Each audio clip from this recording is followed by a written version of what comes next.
¿Qué pasaría si una de las tecnologías más visibles del mundo moderno fuera también una de las menos comprendidas por el público? Porque piénsalo por un momento. Todos hemos visto despegar un avión, miles de toneladas de metal elevándose por el aire, como si fuera normal. Motores rugiendo, turbinas gigantes y una explicación oficial que curiosamente la mayoría acepta sin jamás investigar realmente.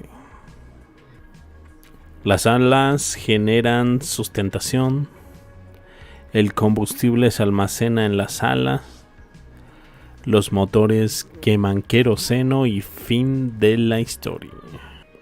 Pero entonces alguien hace una pregunta incómoda. ¿Cómo demonios cabe todo ese combustible ahí? Y de pronto el cerebro empieza a hacer cálculos raros. Porque un Airbus A380 supuestamente puede cargar más de 300,000 litros de combustible. 300,000. Eso equivale a decenas de camiones cisterna completos. Entonces aparece la imagen mental inquietante. ¿De verdad toda esa cantidad está dentro de las alas?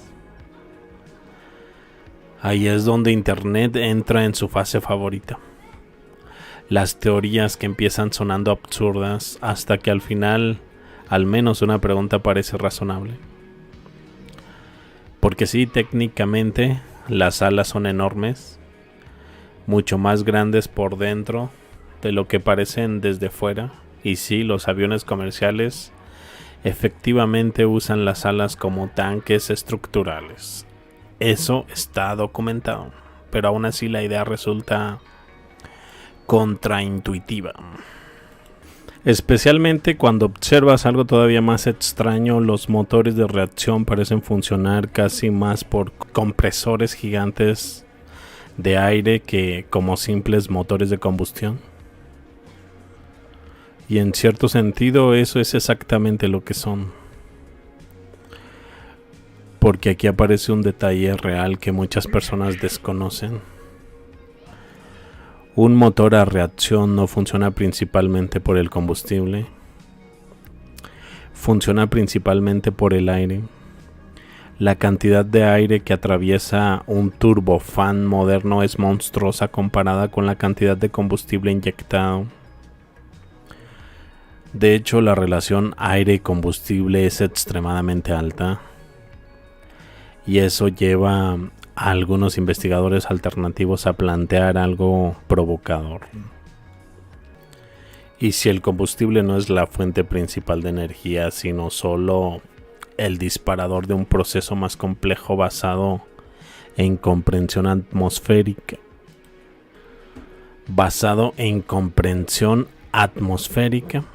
y honestamente aquí es donde la conversación se pone filosóficamente interesante. Porque la mayoría de la gente imagina un jet como un cohete. Combustible entra, explosión sale. Pero un motor de turbina moderna se parece mucho más a un sistema dinámico de comprensión, expansión y flujo de aire. Prácticamente una tormenta controlada. Aquí surge otro detalle que Internet adora señalar: la aparente contradicción térmica, porque nos dicen que los gases de escape alcanzan temperaturas brutales, miles de grados, incluso en ciertas etapas internas del motor. Pero luego ves videos de personas relativamente cerca del escape sin incendiarse instantáneamente como pollo rostizado cósmico y claro, la explicación técnica existe. La temperatura interna del núcleo del motor no equivale directamente a la temperatura dispersa del flujo exterior, además de que el aire se mezcla, se expande y pierde energía rápidamente. Pero aún así visualmente genera dudas y las dudas son el combustible favorito de Internet. Especialmente cuando se combinan con otro elemento fascinante, la sensación de que la historia tecnológica moderna apareció demasiado rápido.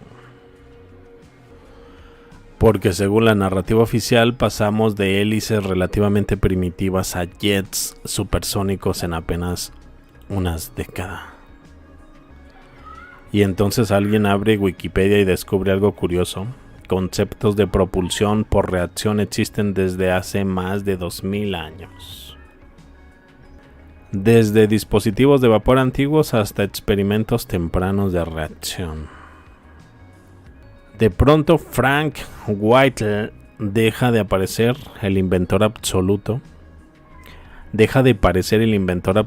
y empieza a verse más como el hombre que refinó algo que llevaba siglos evolucionando. Y aquí entra uno de los patrones favoritos de la historia humana. Muchas veces no inventamos algo completamente nuevo. Solo redescubrimos principios antiguos bajo nuevas condiciones industriales. Ahora, ¿significa esto que los aviones vuelan por el aire comprimido y no usan combustible? No. La física observable sí demuestra consumo masivo de combustible. Las aeronaves son pesadas, las distancias son enormes, la energía que se requiere es brutal. Pero aquí viene algo interesante. El escepticismo popular nace porque la mayoría nunca recibe explicaciones intuitivas. Solo frases memorizadas, sustentación, empuje, Bernoulli, confía en los expertos. Y cuando algo tan gigantesco como un avión no se siente emocionalmente, la mente busca modelos alternativos. Especialmente porque volar honestamente sigue pareciendo magia industrial. Y luego está el Concorde. El avión que parece existir como una anomalía temporal en la historia moderna.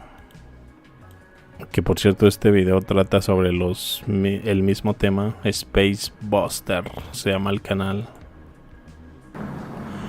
El Concorde, el avión que parece existir como una anomalía temporal en la historia moderna.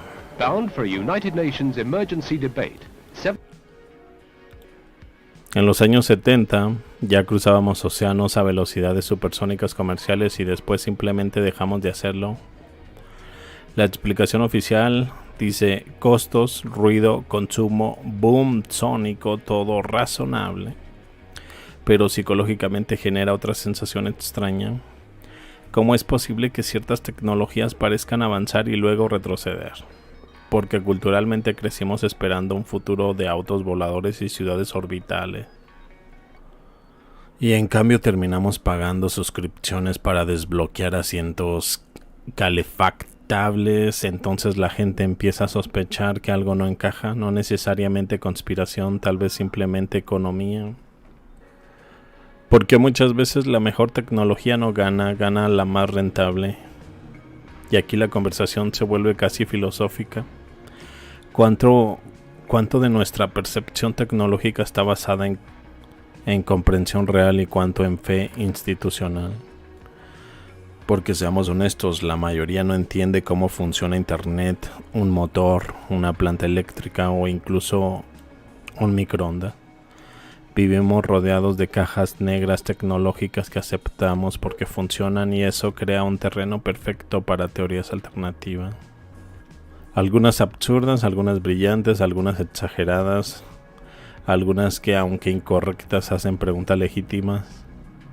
Como esta, ¿estamos completamente seguros de que entendemos cómo funciona el mundo moderno o simplemente confiamos en sistemas demasiado complejos para verificarlos personalmente? Y quizá por eso estos temas generan tanta fascinación, porque no se trata realmente de aviones, se trata de algo mucho más profundo. La sensación persistente de que la civilización moderna funciona sobre conocimientos que usamos todos los días, pero que muy pocos comprenden de verdad. Se dice que los aviones modernos a reacción ni siquiera tienen suficiente espacio a bordo para el combustible. Por ejemplo, un Airbus A380 tiene capacidad para 330,000 litros de combustible, pero es una cantidad enorme. ¿Donde lo almacenan? Se supone que lo almacenan en las alas, la parte más pequeña del avión. Es de 5,000 litros. Ahora funciona con 330,000 litros de combustible. Una cantidad enorme. ¿Dónde se almacena esa cantidad? Dentro de un avión. Se podrían colocar 66 de estos tanques dentro de las alas de un Airbus A380. Eso nos puede llevar al motor a reacción, que no es más que un compresor de aire masivo. He visto muchos videos de objetos que incluso personas en la corriente de aire de un motor a reacción, y parece que nunca se queman con el calor de 2500 grados que sale de la parte trasera. Además que todos los motores de combustible funcionan por una relación llamada AFR, que es la relación aire-combustible. En un motor de gasolina típico, esta es de 14.7. Creo que son 14.7 partes de aire por una parte de combustible. Creo que el combustible es solo el aire. También creo que los motores diésel pueden funcionar de esta manera, ya que solo hay una chispa inicial de la bujía incandescente para ponerlo en marcha, y luego depende de su ciclo de compresión para encender la mezcla. Así es como obtenemos motores diésel desbocados que no se detienen. La lógica del argumento de que las alas de un avión tendría que soportar 500,000 de libras de combustible me parece tan obvia. Ahora que sé que es posible volar con aire comprimido, todo ese combustible en movimiento haría que el aterrizaje y el despegue fueran extremadamente difíciles. Además, la enorme presión que ejercería sobre las alas soportando ese peso. El argumento de la tasa de llenado también es convincente. ¿Cómo pueden estos aviones repostar tan rápido cuando el caudal de las bombas es tan bajo y la cantidad necesaria es tan alta? Todo esto apesta. Los motores de turbina de reacción están por todas partes ahora, alimentando centrales eléctricas, turbina de gas, fábricas y quién sabe qué más.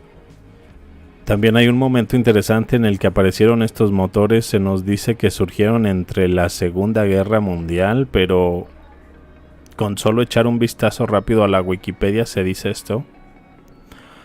El motor de reacción tiene una larga historia desde los primeros dispositivos de vapor del siglo II a.C. hasta los modernos, los turbofanes y los scramjets, que son ahí las imágenes que están transicionando. La historia del motor de reacción. Así que esto parece tener una historia de 2000 años. Pensaba que el británico Frank Whittle, el supuesto inventor, o al menos eso es lo que nos dijeron en la escuela, que el A380 levita. Vaya en contra de lo que sabemos sobre tener que tener aire fluyendo sobre o debajo de las alas para producir sustentación. Lo mismo también están los coches F1. Hay muchos videos que muestran un corte del tanque de combustible y es diminuto. También el combustible en sí, siempre me dijeron que el combustible para aviones es altamente inflamable y que una chispa podría encenderlo, y por eso se usan líneas de combustible conectadas a tierra, pero el combustible es queroseno, que es diésel. El queroseno es aceite diésel más ligero que el número 2, y de ahí que se designe como diésel número 1. El queroseno no contiene niveles muy altos de compuestos aromáticos. Estos se concentran típicamente en los aceites diésel número 2 y más pesados. Esta es parte de la razón por la que el queroseno arde más seco, con menos lubricidad que el diésel número 2. Pero el diésel necesita estar bajo bastante presión para encenderse. Hay tantos agujeros en esta explicación. También de la wiki Está la primera prueba de dicho motor de Frank Whittle. El equipo de Whittle experimentó un pánico casi total cuando el motor no se detenía, acelerando incluso después de que se cortó el combustible. Resulta que el combustible se había filtrado en el motor y se había acumulado en charcos. Así que el motor no se detendría hasta que todo el combustible filtrado se hubiera quemado. Whittle no pudo interesar al gobierno de su invento y el desarrollo continuó a un ritmo lento. Y no sé, lo siento, pero cualquier combustible que se hubiera filtrado en el motor se habría evaporado instantáneamente, ya que las temperaturas en el interior superan los 2500 grados, yo diría que se escapó porque el aire es el combustible.